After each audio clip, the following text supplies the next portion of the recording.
자신이 내게 부족함이 없으리로다. 그가 나를 푸른 풀밭에 누이시며 쉴만한 물가로 인도하시는도다. 내 영혼을 소생시키시고 자기 이름을 위하여 의의 길로 인도하시는도다.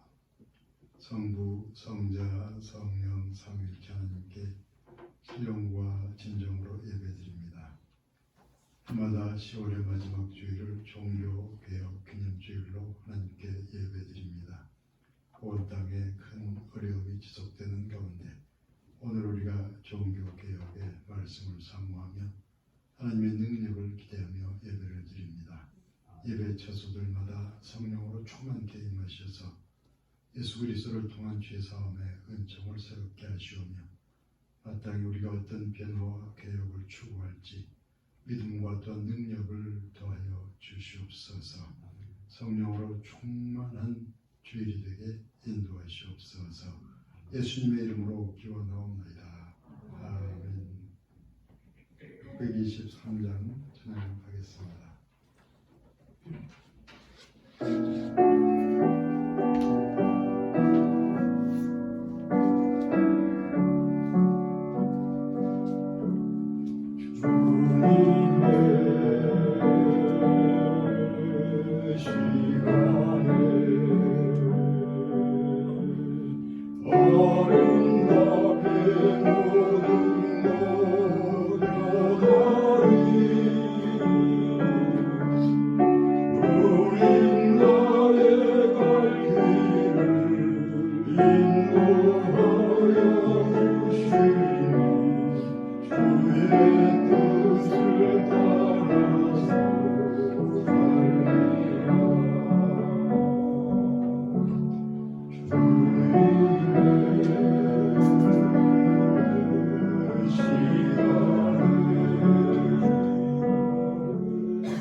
나는 포도나무요 너희는 가지라.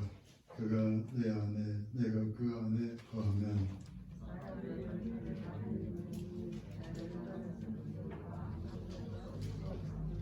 사람이 내 안에 거하지 아니하면 가지처럼 밖에 버려져 마르나니 너희가 내 안에 거하고 내 말이 너희 안에 거하면 무엇이든지 원하는 대로 구하라. 너희가 열매를 많이 맺으면 내 아버지께서 영광을 받으실 것이요 아버지께서 나를 사랑하신 것 같이 나도 너희를 사랑하였으니 내가 아버지의 계명을 지켜 그의 사랑 안에 거하는 것 같이 너희도 내 계명을 지키면 내 사랑 안에 거하리라. 내가 이것을 너희에게 이름은 내 기쁨이 너희 안에 있어 너희 기쁨을 충만하게 하려 함이라. 아멘. 신앙 고백하겠습니다. 나는 전능하신 아버지 하나님 천지의 창조주를 믿습니다. 나는 그의 유일하신 아들 우리 주 예수 그리스도를 믿습니다. 그는 성령으로 잉태되어 동정녀 마리에게서 나시고 본디오 빌라도에게 고난을 받아 십자가에 못 박혀 죽으시고 장사된 지 사흘 만에 죽은 자 가운데서 다시 살아나셨으며 하늘에 오르시어 전능하신 아버지 하나님 우편에 앉아 계시다가 거기로부터 살아있는 자와 죽은 자를 심판하러 오십니다. 나는 성령을 믿으며 거룩한 공교회와 성도의 교제와 죄를 용서받는 것과 몸의 부활과 영생을 믿습니다. 아멘. 274장 찬양하겠습니다.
하나님이시여, 온 땅에 큰 어려움이 지속되는 가운데 오늘 주일날 하나님의 백성들을 교회로 인도하사 예배드리게 하심을 감사드립니다.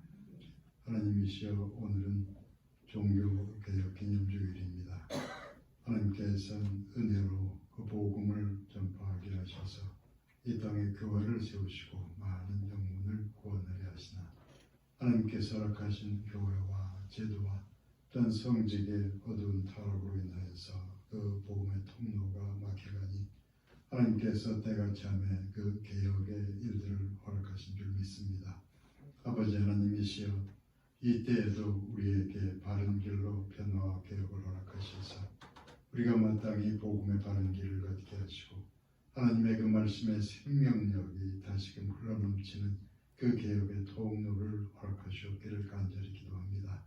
여러 가지 온 땅에 주어진 큰 재앙과 정치적인 어두움과 경제적인 혼란과 아버지와 사상적인 무질서 가운데 교회가 길을 잃고 힘을 잃었으니 하나님께서 이제 이곳에 성령으로 임하셔서 말씀의 능력이 드러나게 하시오며 그 말씀을 통해서 우리가 변화와 개혁을 추구하여 다시금 하나님의 뜻대로 일어서게 인도하시옵기를 주여 간절히 간구합니다. 하나님께서 택하신 백성들 한 사람 한 사람마다 합당한 말씀으로 그 영혼을 찾아가셔서 그들에게 새 힘을 주시옵고 변화를 시키시며 다시금 일으키셔서 그들을 통해서 주의 뜻을 이루시옵소서. 은혜가 충만한 종교개혁 기념주일이 되게 인도하시옵소서. 예수님의 이름으로 기도하옵나이다. 아멘. 성경 말씀 이사야서에서 한 절, 고린도전서에서 한 절, 이렇게 두 절을 읽어드리겠습니다. 이사야 31장 5절 읽고 그다음에 고린도전서로 가서 이사야서 31장 5절 먼저 읽습니다. 새가 날개치며 그 새끼를 보호함 같이 나 만군의 여호와가 예루살렘을 보호할 것이라. 그것을 호위하며 건지며 뛰어넘어 구원하리라 하셨느니라. 아멘. 고린도전서 15장 10절입니다.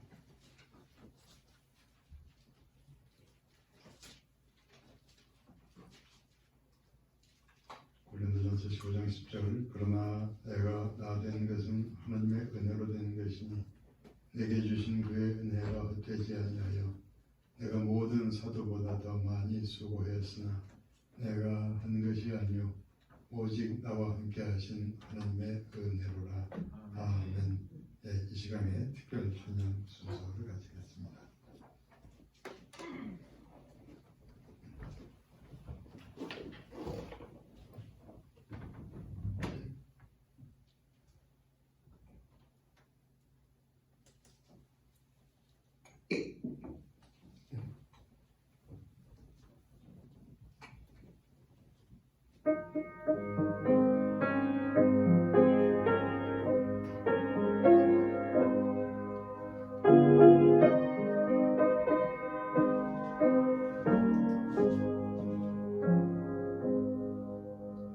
주여 지난밤 내 꿈에 되었으니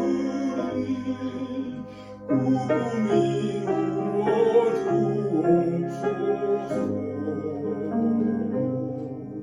밤과 김에 계시로 보여주사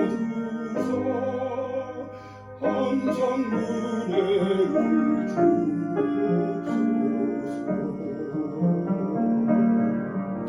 나의 놀라운 꿈 정녕 남이 귀는 장차 그 은혜만을 보이 나의 놀라운 꿈 정녕 이루어서 주님 얼굴을 배우리라.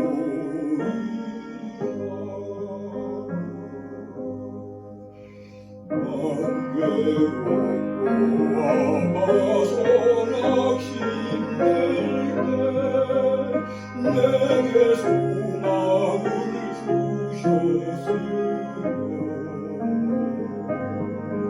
인생 살다가 죽음이 끝났으나 오직 내 꿈은 참되리라. 나의 놀라운 꿈 정령남이 끼는 장차 구름에 바늘 뿐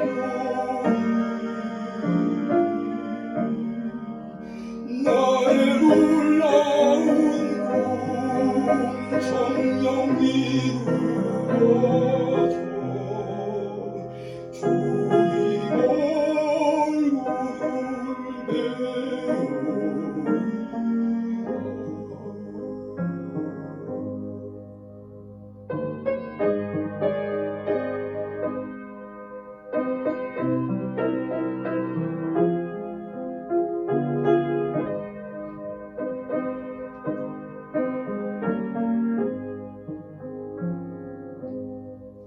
세상 풍요는 나날이 앞이어도 나는 내 믿음 지키리. 내가 영광의 주님을 바라보니 앞길 바다에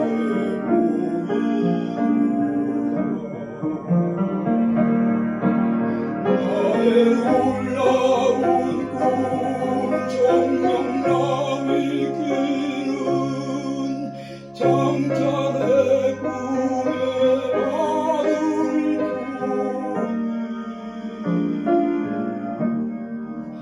나의 놀라운 꿈 정령남이 끼는 주님 얼굴을 배우리라.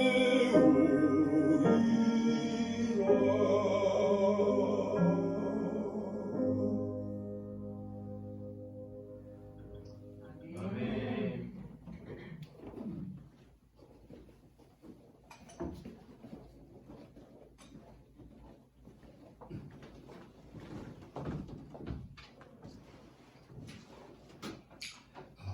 요즘은 특별한 경우가 아니면 외국에 나갈 수 없습니다. 아마도 한두 해 정도는 이렇게 살아야 할 듯합니다. 저는 미국이나 중국이나 일본에 가본 적이 없습니다. 오직 러시아 선교지에만 40번 정도 갔다 왔다 했습니다. 러시아에 갈 수 없을 때는 그 러시아어 사용권인 우즈베키스탄에 몇 번 다녀온 적이 있었습니다. 그러니까 저는 러시아 외에 다른 나라에는 관심이 없었던 셈입니다. 요즘 아이들의 표현으로 한동안 저의 마음이 러시아에 꽂혀 있었던 셈인데 그렇게 된 데에는 어떤 사연이 있었습니다. 지금으로부터 20년 전 2000년도의 1월 겨울인 듯한데 러시아 선교지에서 현지의 그 러시아 공직자들과 자리를 함께할 기회가 있었습니다. 간단히 인사를 나눈 후에 그들은 저에게 앞으로 나와서 한마디 하시라고 했습니다. 함께 간 고려인 동포가 저를 한국에서 온 프로테스탄트 교수라고 소개해서 그랬는지 그들은 저로부터 뭔가 이야기를 듣고 싶어 했습니다. 러시아에 가기 전부터 저는 그런 기회를 예상하고 있었습니다. 선교지에 가서 그런 기회가 생기면 이런 메시지를 전하겠다고 마음의 준비를 하고 있었는데 기회가 온 것이기 때문에 별 부담 없이 저는 어떤 이야기를 할 수 있었습니다. 그때 저는 나야가라 폭포 위에 그 쇠밧줄로 만들어진 그 다리가 놓인 과정에 대한 이야기를 하면서 앞으로 서로의 관계를 확대해가자는 제안을 했던 기억이 납니다. 저희 이야기를 마친 후에 차를 마시면서 대화를 나누는 시간이 있었는데 그 모임의 중심인 듯한 러시아 그 고위 관리가 저에게 이런저런 질문을 하면서 꽤 긴 대화를 나누게 됐습니다. 그렇게 대화를 나누던 중에 저는 그에게 우리는 형제라는 표현을 했습니다. 한국 교회에서 흔히 말하는 형제 자매의 의미로 인사말을 건넸던 겁니다. 이 형제라는 말을 듣자마자 그는 약간 놀라는 표정을 짓다가 잠깐 생각하더니 고개를 끄덕거렸습니다. 그러고 나서 다음에 러시아에 가서 다시 만났을 때 그는 저를 그의 시골 고향집으로 데려가서 형과 동생의 관계를 사람들에게 알리는 간단한 예식을 집행했습니다. 그러고 나서 그는 저의 형이 되고 저는 그의 동생이 됐습니다. 당시에 저는 우리가 흔히 사용하는 보통명사 개념으로 형제라는 말을 했는데 러시아의 그 사람은 문자 그대로 그 고유명사처럼 형제라는 말을 받아들인 듯 했습니다. 서로 간에 어떤 오해가 있었던 셈인데 그런 오해로부터 그와 저의 관계는 조금 특별한 관계로 발전하게 됐습니다. 물론 어떤 분위기가 이미 조금 형성되어 있긴 했지만 러시아와 저의 구체적인 관계는 그 형제라는 말에 대한 오해로부터 발전해 간 셈입니다. 제2차 세계대전 당시에 독일에서는 희생이라는 말을 자주 사용했습니다. 전쟁 중에 전사자 가정에 전사 통지서를 보낼 때 독일 정부가 이런 글을 보냈습니다. 당신들의 아들이여 우리의 형제인 고귀한 병사가 이 나라와 민족을 위하여 희생했다는 그런 내용의 통지서를 보냈습니다. 그 당시 독일에선 희생이라는 말이 아주 대대적인 유행이었다고 합니다.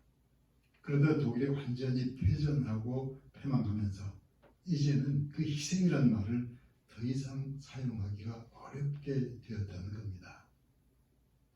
신앙과 신학 분야에서 희생이라는 단어는 필수적인 단어인데도 불구하고 그 시기 이후로 독일 쪽에서 나온 신학 서적에서는 희생이라는 단어를 찾아보기가 어렵게 되었다는 겁니다. 오늘은 종교개혁 기념주일인데 이제 그 개혁이라는 말에 대해서 생각을 좀 해봅시다. 요즘 누가 개혁이라고 말을 하면 그 개혁이라는 말은 특별한 느낌을 전달할 수 없는 그야말로 흔한 보통명사가 되고 말았습니다.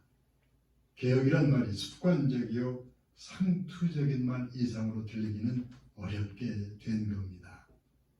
왜 이렇게 됐을까? 그 원인에 대해서 생각을 좀 해봅시다. 시대가 어렵고 혼란스러워지면 교회 설교나 언론이 개혁을 외치게 됩니다. 그런데 당장 대중을 상대로 뭔가를 외칠 수 있는 사람은 현실의 권력자들입니다. 대부분의 경우에 현실의 권력자들은 세상 현실을 어둡게 어렵게 만들어 온 사람들입니다. 그 당장 현실에서 개혁을 외치는 사람들은 개혁의 대상이지 개혁의 주체가 되기는 어려운 사람들인 겁니다. 개혁의 대상이 될 사람이 앞장서서 한참 개혁을 외치다 보면 개혁이라는 단어 자체가 우스꽝스러워지고 맙니다. 그리고 진정으로 개혁이 필요한 시기가 되면 그 막상 개혁이라는 말을 꺼내기가 어렵게 되는 참으로 안타까운 상황이 만들어지게 됩니다. 오늘 종교개혁 기념주일에는 독일 사람들의 그 희생이나 우리 시대의 개혁과 좀 비슷한 처지에 있는 믿음 그리고 공로 그에 대한 말씀을 드리면서 종교개혁의 메시지로 삼을까 합니다. 종교개혁의 신앙은 이신칭의라는 말로 표현됩니다. 이신, 믿음을 가지고 그리고 칭의, 의롭다고 칭해진다. 예수 그리스도를 믿음으로 말미암아 그것은 이신이고 의롭지 않았던 죄인이 의롭다고 칭해진다는 칭의가 됩니다. 그렇게 해서 이신칭의라는 말은 믿음으로 구원받는다는 말이 되는 겁니다. 이신칭이라는 말은 종교개혁 이전부터 사용되어 왔습니다. 근데 이신칭의라는 말이 어떤 의미로 해석되고 또 사용되었는가에서는 시대마다 차이가 있었고 그 의미에서 어떤 변화가 있었다는 말씀입니다. 개신교 교회에서 종교개혁을 외치는 설교가들은 인간의 공로나 노력을 부정하면서 믿음을 또 믿음과 겸손을 강조합니다. 하나님께서 우리의 죄와 형벌을 예수 그리스도께 담당시키셨으니 우리는 그 사실을 믿음으로 받아들이면 구원을 받게 된다. 그러니까 우리는 우리의 공로가 아니라 그리스도의 공로로 그리고 우리의 믿음으로 구원을 받는 것이다. 그것이 개신교 성도들이 일반적으로 알고 있는 종교개혁의 믿음인 것입니다. 그런데 바로 그 믿음이라는 말에 대하여 조금 더 생각을 해봅시다.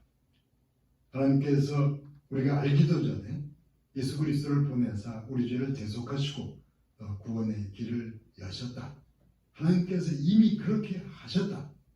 성경과 교회를 통해서 전해진 그리스도의 구원 이야기, 그런 말씀들이 나를 위한 말씀이라는 사실을 믿음으로 받아들여야, 그런 믿음이 있어야 구원을 받게 된다고 하는데, 그런데 나는 어떻게 그런 믿음을 가질 수 있겠는가?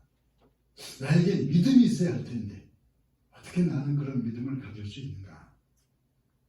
나에게 믿음이 있어야 하는데 나에게 구원받을 믿음이 있는 것인가? 나에게 믿음이 있다면 그 믿음은 흔들림이 없는 믿음인가? 그런 방식으로 질문을 하다 보면 결국은 이렇게 됩니다.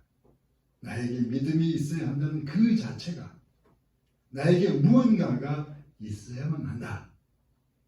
나의 믿음도 나의 노력이나 공로처럼 구원의 전제 조건이 되는 것이 아닌가. 결국 그렇게 되고 맙니다. 구원을 위해서 믿음을 가지라고 한다면 믿음을 가지려고 노력하는 그 역시 노력이나 공로에 해당되는 게 아닐까. 믿음을 가지는 일도 역시 어느 만큼 의도적인 의식적인 노력이 필요한 일이긴 합니다. 그런데 그 역시 노력과 비슷하다는 점 말고도 이런 점이 또 심각합니다. 많은 경우에 우리는 믿음 없이 살아간다는 겁니다. 성도들만이 아니라 목회자들 역시 마찬가지입니다. 항상 살아있는 믿음을 마음에 간직하고 살아가는 그런 일은 어려운 겁니다. 믿음이 있어야 구원을 받을 수 있다고 하는데 그 믿음을 스스로 만들어내긴 어렵고 항상 간직하기도 어렵다면 그렇다면 우리의 구원은 어떻게 해야 가능하게 되는 것인가? 그러면서 종교개혁자들은 믿음을 가지는 일에 있어서도 하나님의 전적인 도우심이 필요하다는 그런 방향으로 강조하게 되는 것입니다. 어린 시절에 저는 남쪽 바닷가에서 시골 초등학교를 다녔는데 초등학교 1학년 시절에 씨름 장사했던 적이 있었습니다. 근데 이제 저의 힘이나 실력으로는 씨름 장사가 되기는 어려웠습니다. 학교에서 씨름하는 체육 시간이 있는 날에는 저희 증조 할머니께서 지팡이를 짚고서 학교가 꽤 멀었는데 그래도 어떻게든 학교에 오셨습니다. 그 우리가 씨름하는 그 바로 곁에 앉아서 지팡이를 흔들면서 저를 응원하셨습니다. 담임 선생님께서 그 할머니에게 어떤 말씀도 하실 수가 없었습니다.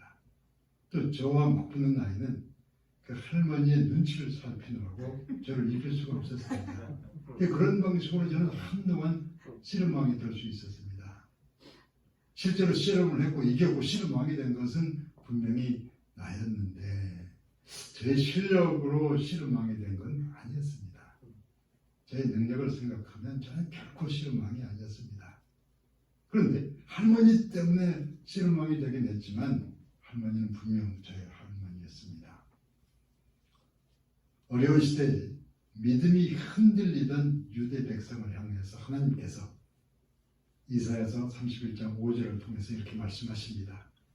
새가 날개를 치며 그 새끼를 보호한 같이 나 만군의 여호와가 예루살렘을 보호할 것이라. 시대가 어렵고 어려운 시대에 믿음으로 행할 그 믿음의 능력이 없다고 해도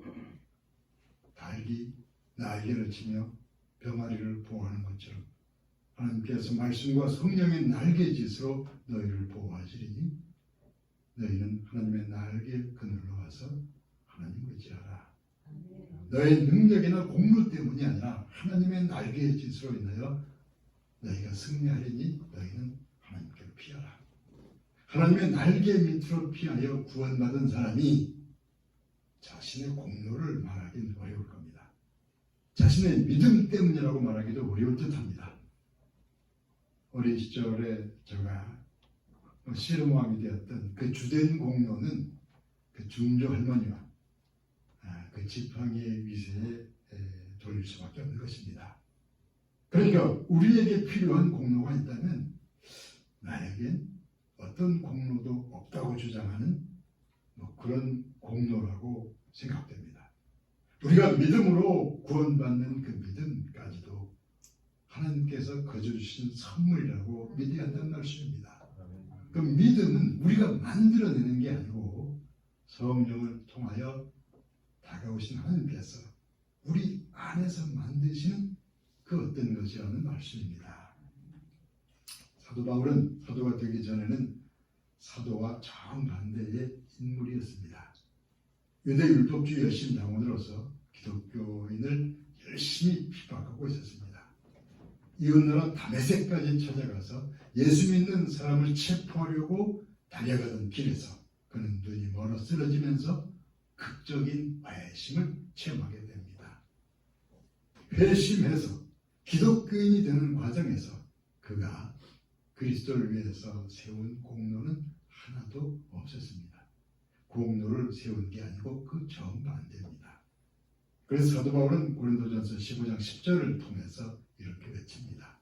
내가 나 된 것은 하나님의 은혜로 된 것이라. 눈이 멀어 길바닥에 쓰러졌다가 다시 일어서면서 기독교인이 된 모든 일이라 하나님께서 친히 하신 일이라는 의미에서 사도 바울은 그렇게 고백합니다. 그 옛날에 내가 현재 나 된 것은 오직 하나님의 은혜라. 사도 바울에게 믿음이 있었기에 구원받은 것이라고는 결코 말할 수 없습니다. 그래서인지 사도 바울에게는 적극적으로 자신을 부정하는 믿음이 있었습니다.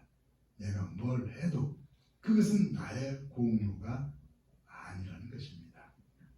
그 어느 사도보다 멀리 많이 선교여행을 했고 기록하여 남긴 성경 분량도 누구보다 더 많았지만 사도 바울은 그 모든 것이 하나님께서 하신 일이라고 그렇게 고백하며 주장합니다.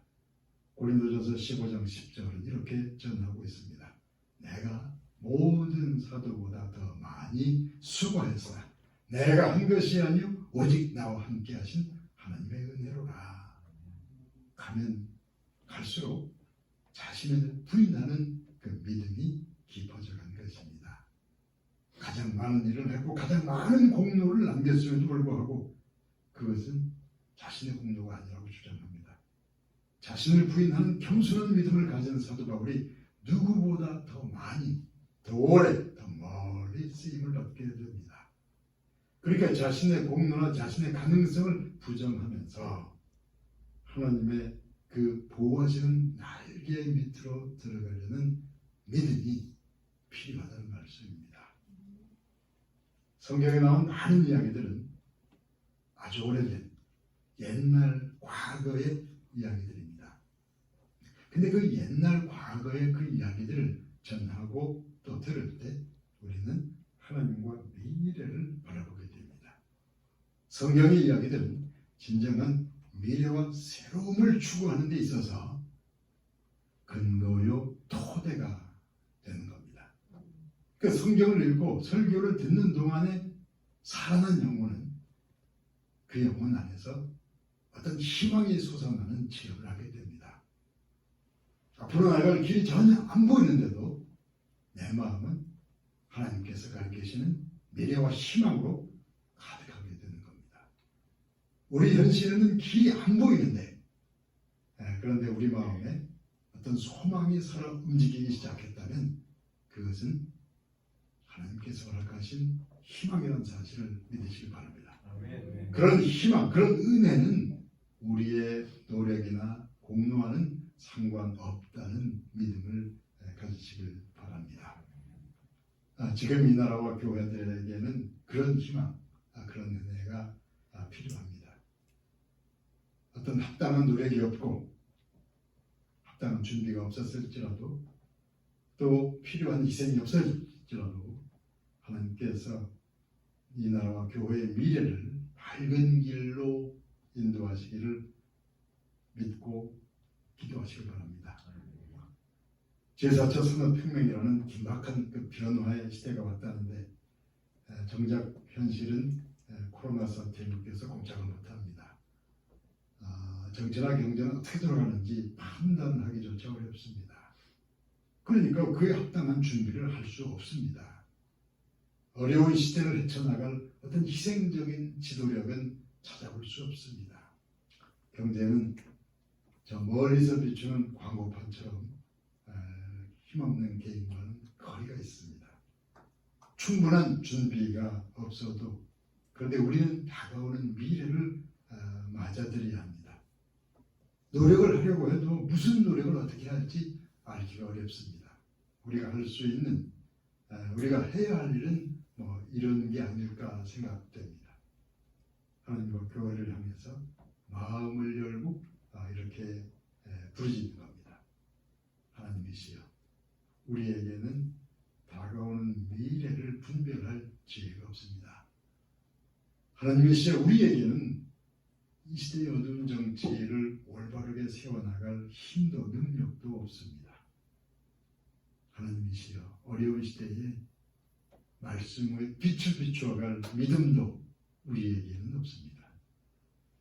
하나님을 향해서 마음을 열고 우리의 부족함을 열심히 알리고 외치는 동안에 그 부족함을 향해 다가오시는 성령의 역사를 체험하게 되시길 기원합니다. 그리하여 오직 하나님의 은혜로 어려운 시대를 잘 헤쳐나가시길 기원합니다. 은혜의 날개를 펴시고 그 날개 밑으로 우리를 부르시는 그 하나님을 바라보는 믿음으로 승리하시기를 예수님의 이름으로 축원합니다. 기도하겠습니다.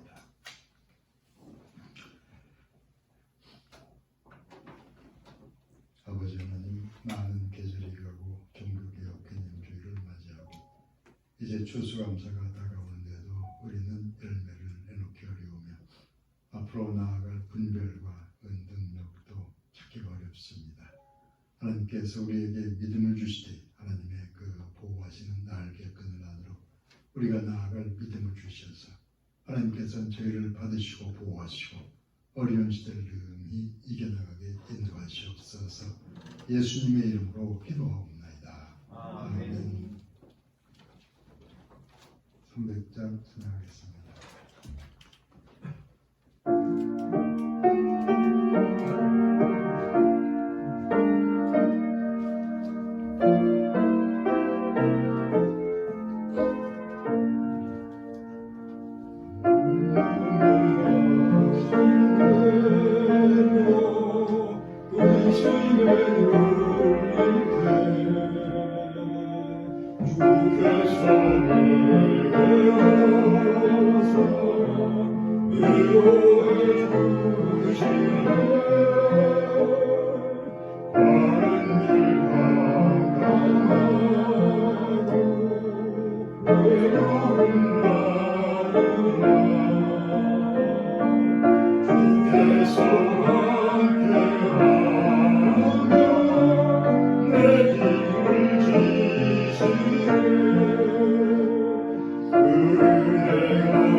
이 밤이 사라지고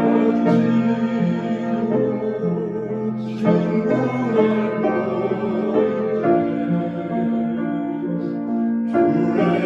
주에게서 사귀며 새만 주시네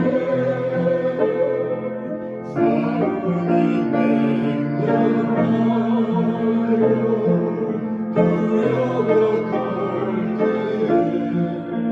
때에 승리의 왕이 되신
주는 들으시는 걸로 해서 기도하겠습니다. 하나님께 예배를 드리며 여러 모양으로 예물을 드립니다.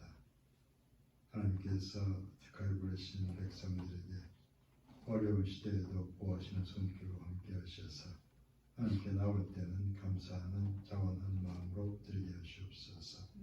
선하신 뜻을 따라서 이 모든 것으로 열매를 맺게 인도하시옵소서.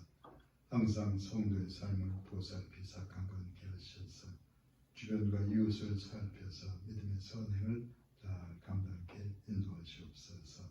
예수님의 이름으로 기도합니다. 아멘. 그 소식을 간단히 말씀드리겠습니다. 어쨌든 간에 형식적으로는 전보다 조금 이렇게 방역 상황이 좀 풀린 건데 사실은 이럴 때가 우리가 더 조심해야 될 때라고 생각합니다.